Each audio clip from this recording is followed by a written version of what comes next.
Stop. Look at this man. He landed on Omaha Beach on June 6, 1944, unarmed, in the first assault wave. The seas were red with the blood. He waded back into the surf again and again to pull drowning men to shore. He was 19 years old. 81 years later, he died 30 kilometers from that beach. His name was Charles Norman Shay.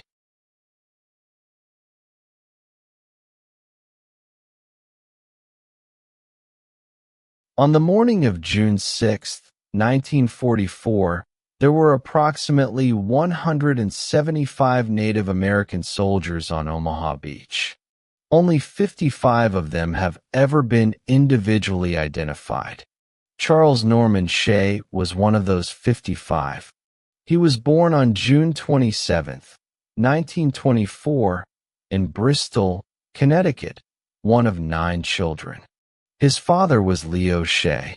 His mother was Florence Nicolar, daughter of Joseph Nicolar, a Penobscot author whose book, Life and Traditions of the Red Man, published in 1893, remains one of the foundational texts of the tribe. When Charles was approximately 5 years old, the family returned to the Penobscot Reservation on Indian Island, in the Penobscot River near Old Town, Maine. Indian Island is a small place, roughly a mile long, connected to the mainland by a single bridge. He grew up there. He grew up knowing the river, knowing the language, knowing who his grandfather had been. The Penobscot Nation had sent men to war since the Revolution. That tradition was known on Indian Island. It did not make the drafting letter, when it arrived in 1943, any easier. Charles Norman Shay was inducted into the United States Army. He was assigned as a medical technician, a combat medic, to F Company, 2nd Battalion, 16th Infantry Regiment, 1st Infantry Division. The 1st Infantry Division was known as the Big Red One. It had fought in North Africa. It had fought in Sicily. By November 1943, it had been selected for the spearhead of the largest amphibious assault in history. That month, Shay's regiment crossed the Atlantic and arrived in England. He was 19. He did not know where they were going. He knew it would be bad. He said later that his mother's prayers must have guided him. Florence Nicolar Shay was the granddaughter of a man who had written down the traditions of the Penobscot people so they would not be lost. Her son was about to go somewhere none of those traditions had prepared him for.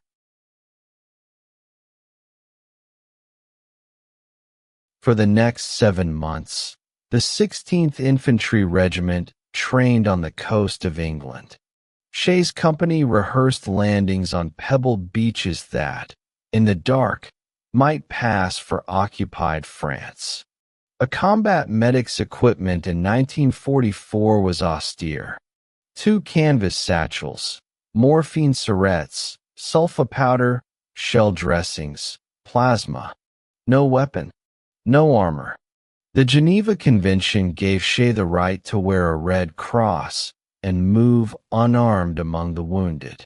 The machine guns on the Normandy bluffs did not honor the distinction. His job was to go where the casualties were. The casualties would be everywhere.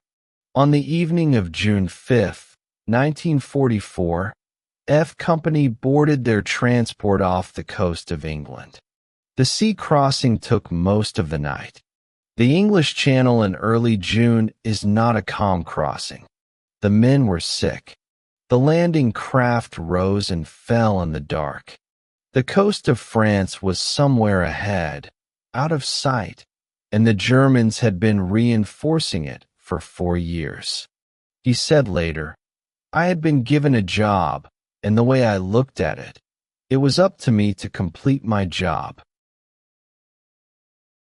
The ramps dropped on Easy Red Sector, Omaha Beach, at approximately 06:30 0030 hours on June 6, 1944. The men in front of Shay stepped into the water, and some of them did not come back up. Omaha Beach was the most heavily defended of the 5 Allied landing zones. The bluffs above the sand were honeycombed with German fortifications, concrete bunkers, firing positions, pre-ranged machine guns. One of them, Widerstandsnest 62, commanded the entire Easy Red sector. The Americans who landed there faced enfilading fire before they cleared the surf. Shay went into the water. He described it later in his oral history at the Library of Congress. Your clothes and your boots and everything become immediately waterlogged. You're carrying heavy equipment, bazookas, and all kinds of equipment. It was very difficult to proceed when you're up to your waist, up to your chest, almost. It was very difficult to make any headway.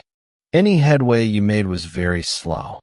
I eventually was able to get into water that only went up to my ankles. The first thing I did was head for one of the barriers that the Germans had constructed. He reached the beach. The seas were red with the blood. At the very beginning, it was difficult for me to witness so much carnage. Men were down in the surf. Men were down on the sand.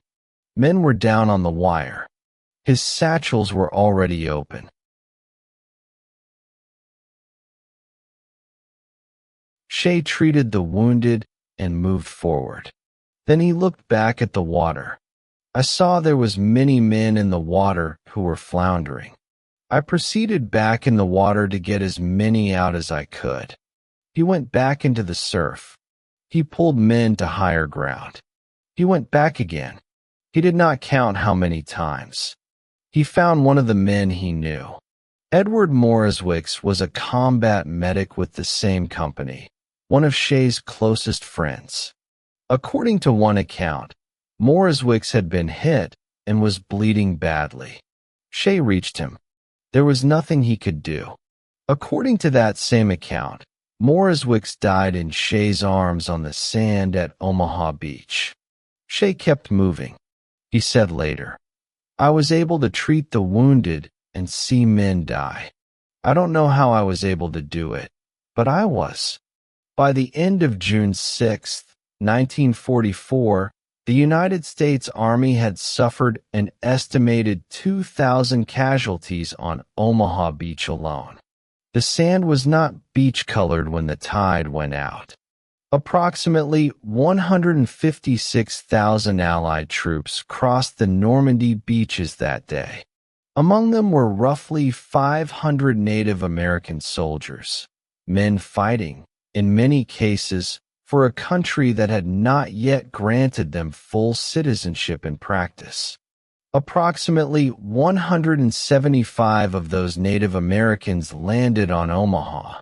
Charles Norman Shay was 19 years old, unarmed, and still on his feet. For his actions on Omaha Beach, Shay was awarded the Silver Star. He would later receive a Bronze Star with 2 oak leaf clusters. But June 6, 1944, was not the end of the war for F Company, 2nd Battalion, 16th Infantry Regiment. The Big Red One moved east. Through the Norman bocage, past hedgerow after hedgerow, through the liberation of French towns whose names were already becoming famous. Through the ruined city of Aachen in October 1944, the first German city to fall to the Allies, and then into the Hurtgen Forest. The Hurtgen was a grinding battle fought among dense fir trees in rain and freezing mud, against prepared German defenses that gave up nothing without a price. It was one of the costliest campaigns the American Army fought in the entire war. December 1944, the Ardennes Offensive, the Battle of the Bulge. The German Army's last major counterattack in the West. The The Big Red One held its sector. In the spring of 1945, the regiment crossed the Rhine. Near the Sieg River, in western Germany, Shay was captured. He was marched approximately 60 miles to Stalag 6G, a prisoner of war camp. He was 20 years old. Allied forces liberated the camp in April 1945. Germany surrendered the following month. Shay came home. He re-enlisted. The war was over. He was not done with it. In 1946, the U.S. Army sent Shay to Vienna, Austria, now a four-power-occupied city, divided between the Americans, the British, the French, and the Soviets. He served with a military police company as a medic. He stayed. In Vienna, he met a woman named Lily Rosa Ballarth. On March 21, 1950, they were married. That same year, the Korean War began. Shay deployed with the medical company of the 7th Infantry Regiment, 3rd Infantry Division. He landed in North Korea. He was present during the Chosin Reservoir campaign, a brutal fighting withdrawal and temperatures that dropped to 30 degrees below zero, against Chinese forces who had entered the war in November 1950. He treated the wounded again, in a different cold, on a different frozen ground. In 1952, he transferred to the United States Air Force. He was assigned to the 6th Weather Squadron at Tinker Air Force Base in Oklahoma. In 1954, the Air Force sent him to Eniwetok Atoll in the Marshall Islands as a medic for Operation Castle, a series of thermonuclear weapons tests conducted by the United States. He was 30 years old. He stood near the tests. He did what he was assigned to do. He spent the remainder of his military career at Air Force hospitals in Wiesbaden and Sembach, West Germany. In the summer of 1964, after more than 20 years of service, Master Sergeant Charles Norman Shay retired from the United States military. He was 40 years old. He had survived Omaha Beach, the Hurtgen Forest, the Battle of the Bulge, a prisoner of war camp, the Chosin Reservoir, and a nuclear test site. He said almost nothing about any of it.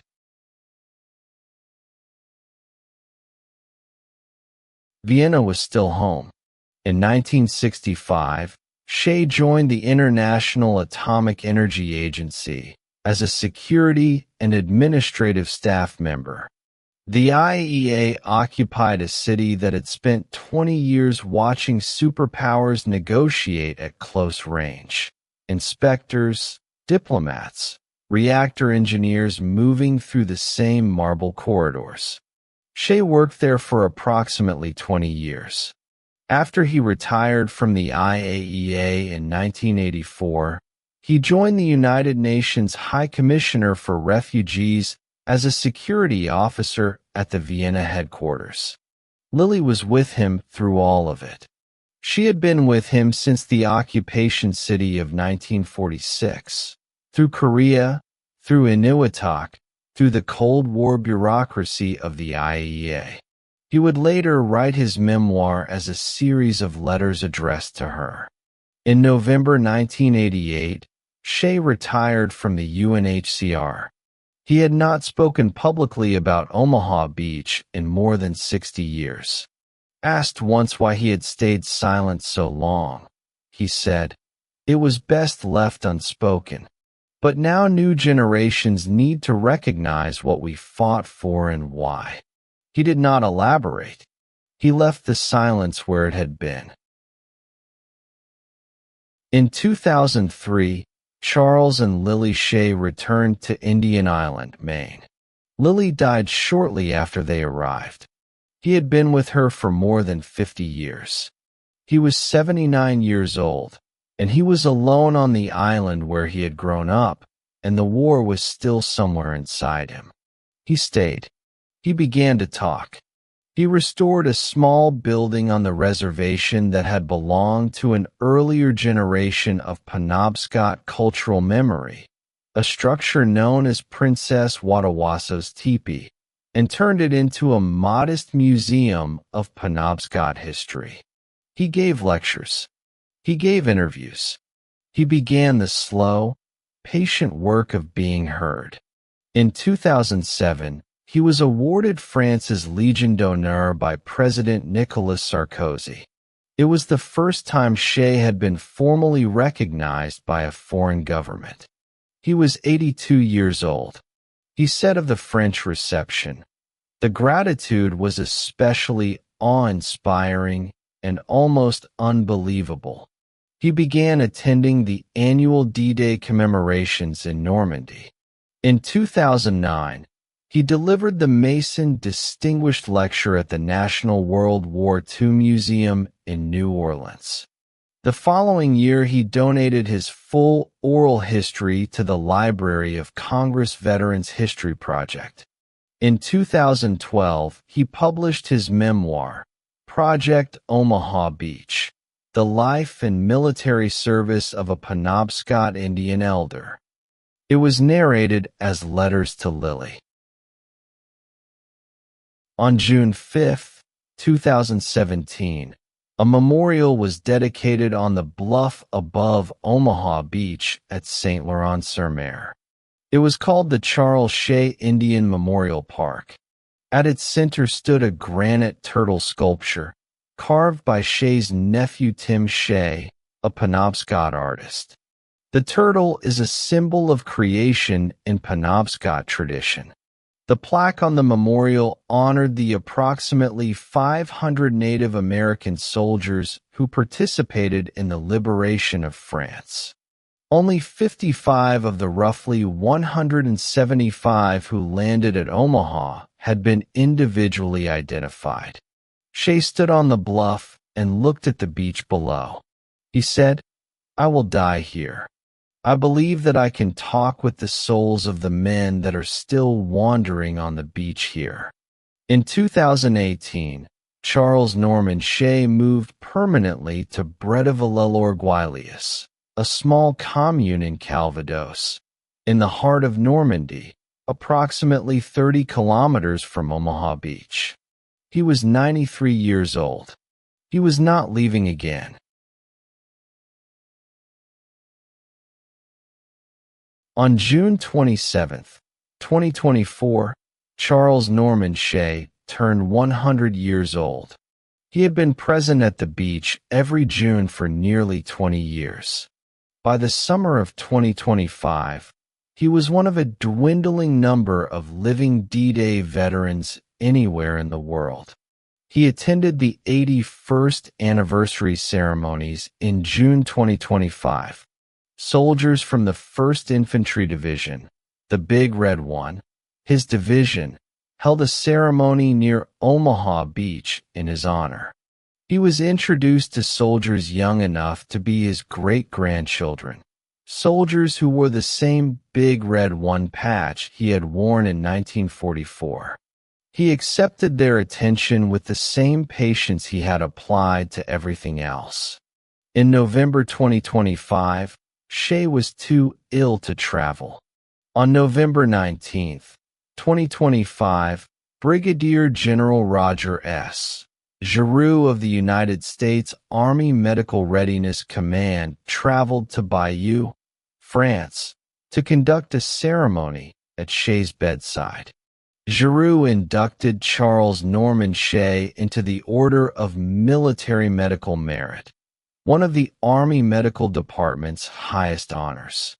The general said, "His extraordinary courage as a combat medic on D-Day and his unwavering commitment to saving lives under extreme danger embody the highest ideals of Army medicine." Shay accepted the award in bed, in a town 12 miles from Omaha Beach, 81 years after he had waded ashore there unarmed. His caregiver, Marie-Pascale Legrand, said, "We are free today because of men like Charles." Caring for him is an honor.